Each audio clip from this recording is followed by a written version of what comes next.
Okay, now you're on. So you just had to lock the cemetery gate there. Very important. Oh, my.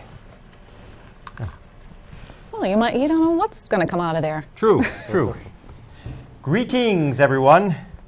Welcome to our show, Ghost R N.E.A.R, where we discuss various aspects of the paranormal and paranormal exploration. My name is Keith Johnson. I am your host. I'm also the founder of New England Anomalies Research. With me is my co-host, Sandra Johnson. Hello, that's me. Sandra is the co-founder of New England Anomalies Research, also known as R.N.E.A.R. And also with me is Carl Johnson. Hello there. Senior member of R.N.E.A.R, very valued member, and also my identical twin brother. They'll figure that out. Yes. They don't look anything alike. It's a matter of opinion. But anyway, we have a very special episode tonight where we're going to be discussing Howard Phillips Lovecraft. And my brother Carl happens to be an authority on H.P. Lovecraft. Before we begin, I'd like to read a fan letter we received from Tokyo recently. Let's see. Kali-san is a funny, lonely man who I would like to marry. Oh, it's a female admirer. Well, I guess that's directed to you, Carl. To me, I have a fan. They watch us in Tokyo. Oh. Imagine that. Is there an email address with that? I think she did leave her email address. So, we'll forward it to you. So I understand tonight I'm not just a senior investigator, I'm also a guest. This is correct, Carl. You are in the hot seat. On the spot. Now, Providence's native son, Providence, Rhode Island, Howard Phillips Lovecraft. Now, on the 50th anniversary of H.P. Lovecraft's death, died on March 15th, 1937, I believe. Is that correct? 1937, correct. Yes. And he was how old? Age 46? He was, yes, 5 months short of his 47th birthday. Mm-hmm. And to commemorate his passing, Carl began holding a tribute service at his graveside in Swan Point Cemetery in Providence, Rhode Island. Yes. That was in 1987. And the rest is history because it's really blossomed since then. It's become something of a Rhode Island institution, actually. It started out very humble, or I thought it would be smaller than it was. When the 50th anniversary of Lovecraft's passing was approaching, I realized that there was nobody giving any sort of commemoration or any tribute, no notice of it. So I decided to hold my own. To do this, I prepared an article, and for the article I had to do some research. Reading up on H.P. Lovecraft's personal history, I became much more enthralled with him as a personage and an author than I was with his works. So when we did the tribute service, and that was Sunday, March 15th, 1987, you were there. Yes. And I had thought that there would be perhaps a dozen horror fiction fans there. When my brother and I arrived at the cemetery at Swan Point Cemetery in the east side of Providence, there were already about 30 people there, and the crowd swelled to over 100 that day. So you had more of a fan base than we ever suspected. Yes, and that was with relatively little notice. I had just prepared an article and had that published in a couple of local papers, periodicals, and that was all it took to draw in over 100 people that day. Well, Carl, let me ask you, can you go over some of H.P. Lovecraft's history? He was a very prolific author who received very little recognition during his lifetime. Of course, posthumously his fame came, and just like so many other great artists like Van Gogh. And why don't you tell us about his personal history a bit and his works? Well, Lovecraft was born in Providence, Rhode Island in 1890, August 20th, 1890. And he started writing early. He was a child prodigy, albeit somewhat of an offbeat prodigy. He began reading when he was 4 years old. He knew his letters at age 2, and then began doing some adult-level reading by the time he was 4. And he started to write in earnest when he was 6. He wasn't published for some time after that, but he was reading, and he started an astronomical column that was published in the Providence Evening Bulletin paper. And he was doing that by the time he was 9 and 10 years old. And he kept that going for several years. People thought it was an adult professional astronomer publishing these works on astronomy. He referred to himself as a scientific materialist, and he adopted that appellation early in life. But he started doing his serious writing only in his, when he came into his late 20s. Before then, he wrote some short stories and a lot of poetry. He was a very prolific writer. His education, though, was cut short by some mysterious collapse in 1908, and he didn't finish high school. It was shortly after the death of his father that he began showing some signs of neuroses. His mother seemed partly responsible for that. She was very protective of him and kept him sheltered away, sequestered away. But we don't know too much about H.P. Lovecraft during those early years. He started an amateur detective league when he was in his early teens. And he was subject to migraines. He didn't want to go out in the light too often because they would bring on his migraine headaches. And he started writing in earnest in his later 20s. Wasn't he almost inducted into the U.S. military at one point? Well, with the advent of World War I, H.P. Lovecraft wanted to enlist in the National Guard, but his mother and his aunts refused to let him join. They figured he did not have the constitution for it. And they wanted to protect him. They protected him a little too well. Right. But didn't he himself say, it will either kill me or cure me? He was ready to go in. He was willing to serve his country. He wanted to. He wanted to. It was influences around him that prevented him from going, basically.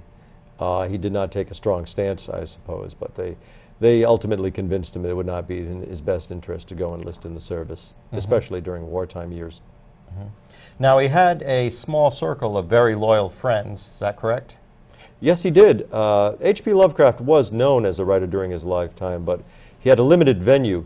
Most of his work was published in the pulp magazines of the day. This would be titles like Weird Tales and Amazing Stories. He did a lot of ghostwriting for other authors that were more well known. Most notable was the magician Harry Houdini, magician and escape artist Houdini. But as far as his own work, that was confined to those pulp magazines, which were very popular in his day. Among his writer friends was Robert E. Howard, creator of Conan the Barbarian. Robert Irvin Howard was, yes, creator of Conan the Barbarian and Red Sonja and many boxing and Western stories, a prolific writer also who lived in Texas. But he and Lovecraft never met in person. They right? never met in person, no. A lot of Lovecraft's correspondents were never to meet him in person. But he produced this voluminous correspondence, this body of letters. And these weren't small letters either. Many of them were in excess of 70 pages each, and he would draw illustrations in them. So when you get a letter from HPL, you know you had a treasure there. But he corresponded with Robert E. Howard, and he outlived Robert Howard. Robert E. Howard took his own life because his mother was passing away, and he didn't want to live without his mother, so Robert He suffered from depression, right? Very much so, yeah, profound depression. And actually, upon the death of his friend Robert Howard, H.P. Lovecraft fell into something of a despair himself. Lovecraft was always prone to bouts of anxiety and depression. Yes. Although he could be social. He was somewhat reclusive, but... Well, yeah, he was known to be recluse. He was a misanthrope.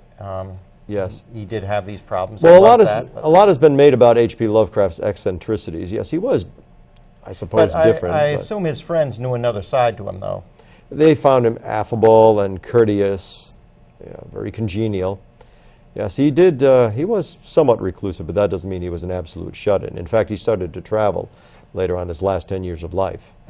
And he actually loved Providence. He was obsessed with the city of Providence. Well, that was a bit abnormal, his preoccupation and obsession with Providence, and he did not adapt well to change. Well, many of us don't, but particularly in that era, the early 20th century, there were a lot of changes going on in the industry, the economic scene in this country, and Providence was being built up. There was an influx of different types of people, different race people were coming in, different races were finding jobs in Providence, and Lovecraft resisted anything that threatened his own structure, the world as he saw it.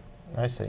So yeah, he was very attached to Providence. He lived for 2 years in Brooklyn, New York, during his married years. Yes, he was married for a brief period of time. Right? Yes, he married Sonja Haft Green, She was a Russian immigrant, and she was Jewish, and she was 9 years his senior. And she started a writing soiree. This would be monthly meetings of young amateur writers, and that's where she met H.P. Lovecraft in Boston. They became close, and they eventually married. But the marriage was a failure. She was hoping for a wage earner of the 1920s to come forth, and H.P. Lovecraft really had never held a job. So to come try to enter the workforce with no resume, no practical work experience, well, he was offered the editorship of a paper, which he took, but that was a meager wage. But he pined increasingly to return to his beloved city of Providence. So that and Sonia's failing health and her failed millinery shop were all factors that led to the breakup of the marriage, and was eventually dissolved amicably. They remained friends afterwards. They did. There was talk of Sonia actually coming to Providence and setting up a hat shop, a millinery shop in Providence, Rhode Island, but HPL's aunt that he moved in with would not hear of him being married to somebody who was a working woman. These aunts seem to have quite an influence over his life, wouldn't you say, Sandra? Yes, and what I'd like to focus on, for some of us who are not as familiar with Lovecraft's works as the two of you, could you go over some of the titles and, you know, some of the content of the stories and what you liked about the stories that drew you into to that author? Oh, there are so many, but a favorite of mine is the case of Charles Dexter Ward. And you'll notice, if you're familiar with Edgar Allan Poe, you'll notice some common themes and even style running through Lovecraft stories that emulates Edgar Allan Poe. One example of that is the case of Charles Dexter Ward, although it is a Lovecraft work, and it qualifies as a short story or a novella.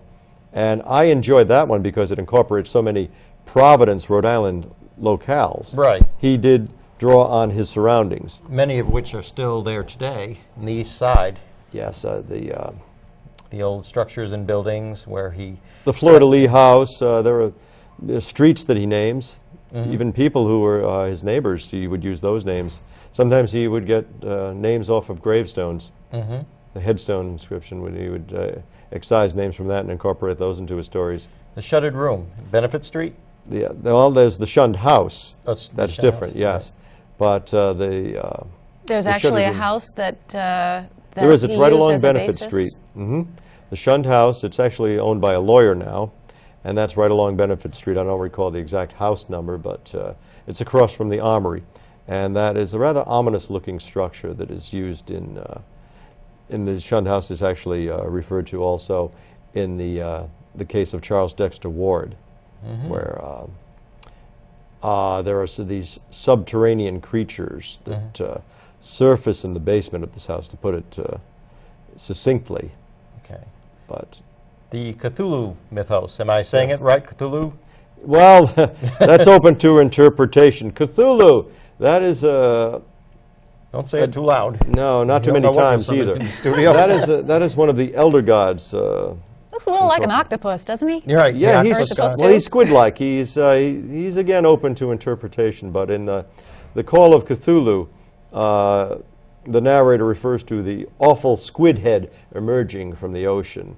So he does have squid-like properties, but he's an alien that has been submerged by the elder gods and cast under the ocean. He's imprisoned there, and he's the dreaming god, the sleeping god, and he's waiting for the stars to be just right in alignment in the firmament so that he can rise up again and reclaim dominion over the earth.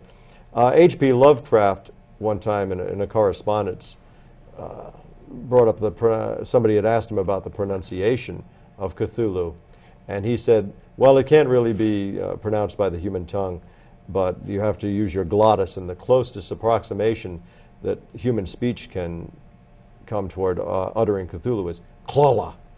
It's kind of a coughing sound. It's Clola. But we spell it Cthulhu, and that's how most people refer to it. Or Cthulhu. Cthulhu is also used. Right. Cthulhu might be a little bit easier. Right, And yes. of course, there is one question that you can't get around when you're talking about Lovecraft. The Necronomicon. Oh, Does it exist? And if it doesn't exist, why do so many people think it does? And why the big mythos around this tome? Getting a lot of popularity lately. Bruce Campbell and the Evil Dead series, and I'm afraid like I can't comment on that. oh, sure you can, Carl. No, Tell us the the truth about the Necronomicon. Necronomicon. It's totally a fictionalized creation. And disappoint a lot of people by telling them that. Well, it has such a not real. history. When it was supposedly discovered in I believe the 8th century by the mad Arab Abdul al-Hazred, and it's a compendium or grimoire of spells and sigils that supposedly have power to unlock the portal to a dread dimension and bring in all kinds of extraterrestrial bugaboos from whatever netherworlds.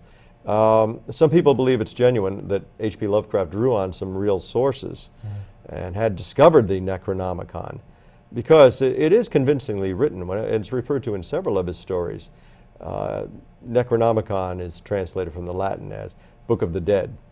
So, what is all the fighting about to try to get the famed Necronomicon because in one's possession?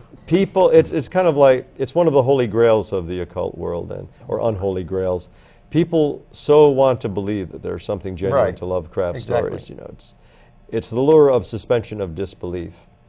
But it is, I'm relatively sure that it is well, it does exist a literary now, creation. I believe, because well, people it's have been put published by compilations together. Signet Books, exactly, yes. Yeah. I mean, you can find the Necronomicon on bookshelves, and always in paperback, but So many poor people are going in believing this is the original, and well, they're getting their hands on it. it's complex and obtuse, so that equals occult value, you know, arcane lore. Good luck with getting any genuine results. I suppose it's like anything you believe strongly enough in, that if you really are impassioned that this is, in your belief that this is a genuine collection of spells, then you might get some results, even if they're in your own mind. Yeah, true. If you want it to happen bad enough. Yeah, which is a source of disturbing manifestations often. Well, speaking of disturbing manifestations, Yes. Carl, can you talk to us about Night Gaunts? Oh, yes. Night Gaunts. Night Gaunts is a play written by Mr. Brett Rutherford. Brett Rutherford, I met him almost precisely 20 years ago. I met him at the first H.P. Lovecraft Tribute service. And Brett was so inspired by that tribute service that he wrote a poem about it called At Lovecraft's Grave. I didn't bring it with me, so that would take up about 15 minutes of our show. But Brett took to writing a play based on the life and writings of H.P. Lovecraft from Providence, Rhode Island. Brett contacted me and asked if I would consent to playing H.P. Lovecraft, and I was quite honored to do so. Now, I felt I didn't bear a strong resemblance to H.P. Lovecraft, but I was a lot lighter at the time. Lovecraft was somewhat cadaverous and tall and gaunt and thin. By the way, the term night gaunts comes from a creature that H.P. Lovecraft conceived of in his nightmares, and they are faceless winged beings, and called night gaunts. And he was haunted with these in his dreams, so he incorporated them into some of his poetry and stories.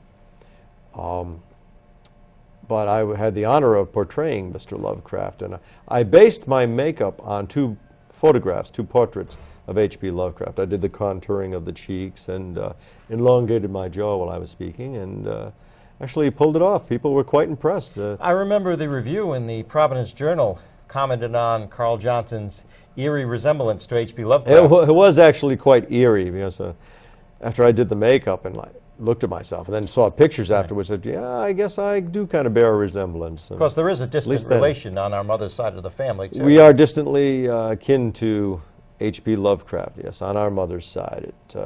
From Whipple Van Buren Phillips, who is H.P. Lovecraft's maternal grandfather. He married Roby Place, and that was H.P. Lovecraft's maternal grandmother, and my mother's maiden name is Place, and they are distantly related. Well, it's like perhaps fourth cousin.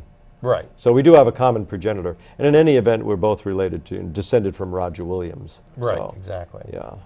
So we are a relation, but I think too distant to actually claim any family resemblance, perhaps fortunately. Well, I know this was years ago, and you don't have the makeup on or anything. I'm just going to impose on you. Just do the Lovecraft face, do the expression.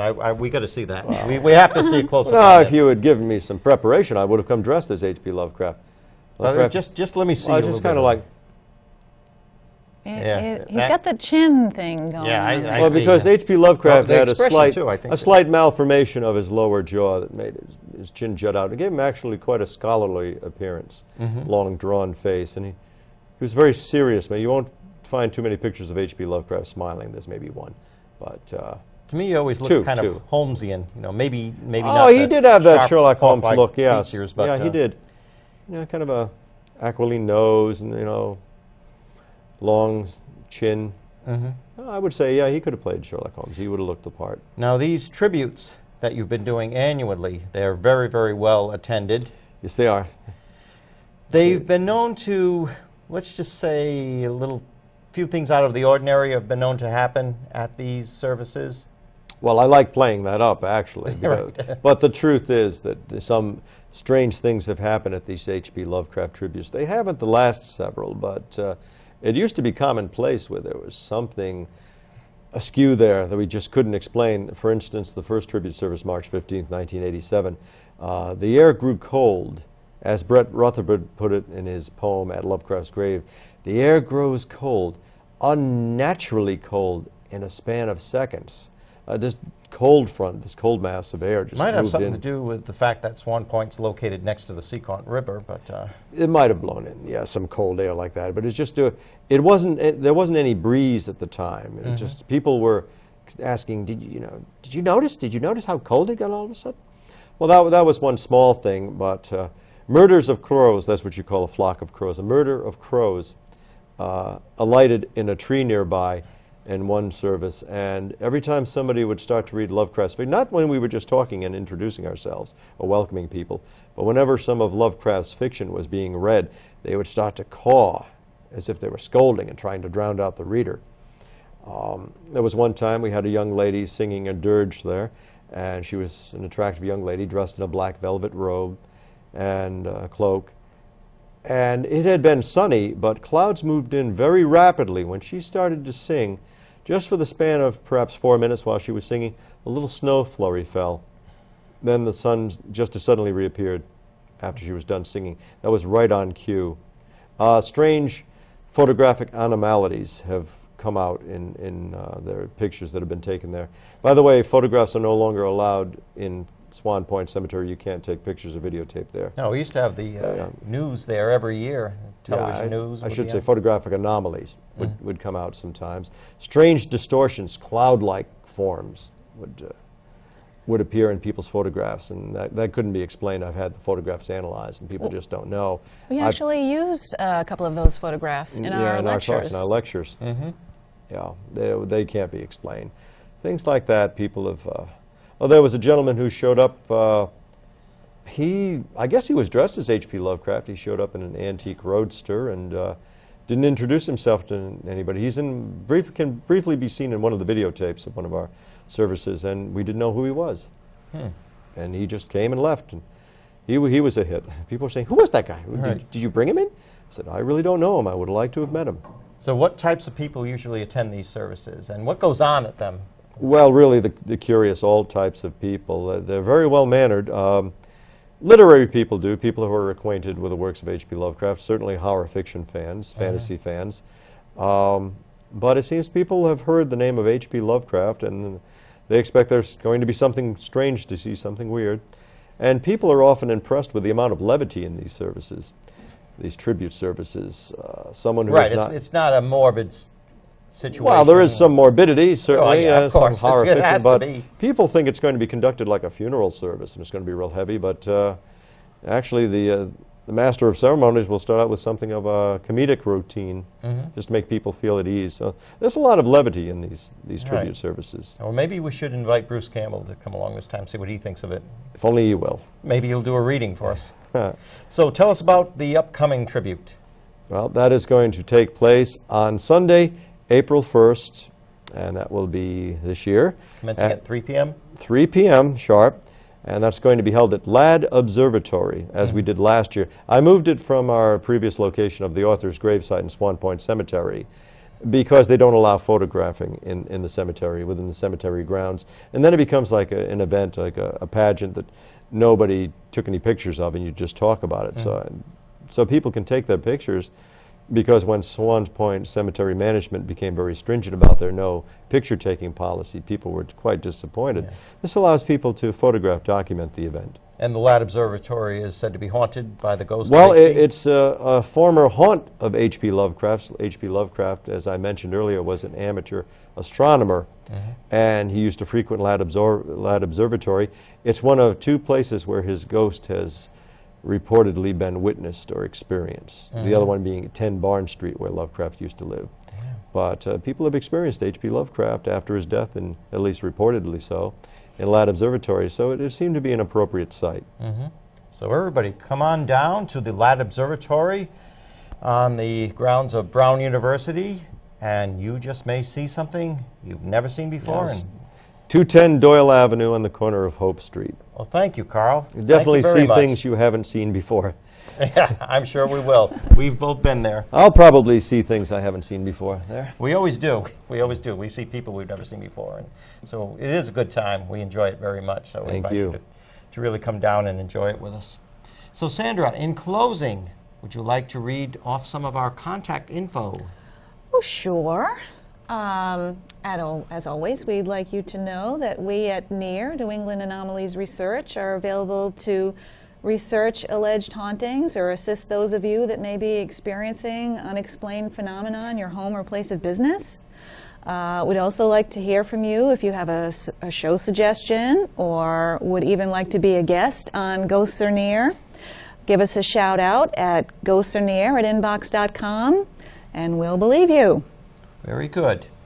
Thank you, Sandra. And thank you, Carl. We'll definitely have to have you on again. Thank you. If I can find the place the next time, sure I'll. Yep. And I want you to sing for my H.P. Lovecraft tribute. Oh, I'll do my best. Okay. Yeah, I'll do my best. I know you have a part that's always written out and cut out for me there, so I'll be sure to be there. Why, I even have a reading for Sandra. Oh boy, and you'll even get to see that because this is just an intro for our H.P. Lovecraft show that we'll be filming on we'll be taping on April 19th. The function is actually on the 1st. So you'll all be able to see us do our readings and the H.P. Lovecraft event itself. So watch for that on an upcoming episode. Should be exciting. I'd like to say hi to our good friend, Pastor Rebecca. Hope you're doing well with your new little one there. Hello, Rebecca. Hi, Rebecca. Little Jesse James. Take care now. God bless. Till next time. Good night.